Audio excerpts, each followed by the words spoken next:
بسم اللہ الرحمن الرحیم، welcome to English piece.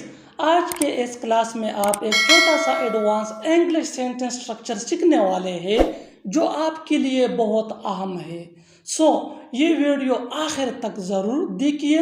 Let's start.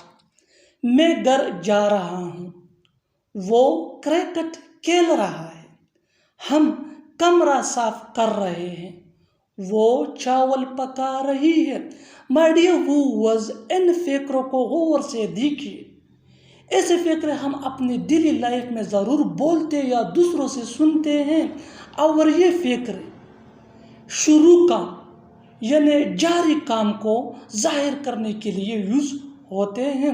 ایسے فقروں کے لیے جو سٹرکچر یوز ہوتا ہے، اس کو سیکھنے کے بعد آپ بھی ایسے فقرے بآسانی انگلش میں بولنے کے قابل ہو جائیں گے۔ بہت آسان سا سمپل ایزی سٹرکچر ہے۔ سبجیکٹ پلس ہیلپنگ ورب یعنی is am are. Is am are یہ سبجیکٹ کے مطابق ہوں گے۔ اگر سبجیکٹ ہی شی ایٹ ہو یا سنگولر نیم ہو تو پھر ایز، آئی کے ساتھ ایم، اور وی یو دے یا پلورل ناؤن کے ساتھ آر یوز ہوتا ہے۔ اس کے بعد verb plus I N G plus object. کتنا سادہ سٹرکچر ہے۔ سبجیکٹ پلس ایز یا ایم یا آر سبجیکٹ کے مطابق، plus verb plus I N G plus object. فارمولے کو اچھی طرح سمجھنے کے لیے کچھ مثالیں لیتے ہیں۔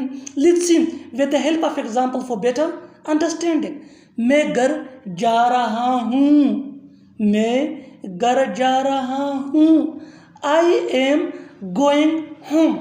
آئی یہ ہمارا سبجیکٹ، ایم یہ ہیلپنگ ورب، گوئنگ یہ verb plus I N G گو ورب ہے اور آئی این جی اس کے ساتھ پلس ہوا ہے۔ ہوم یہ ہمارا آبجیکٹ۔ وہ کرکٹ کھیل رہا ہے، وہ کرکٹ کھیل رہا ہے، ہی از پلینگ کرکٹ۔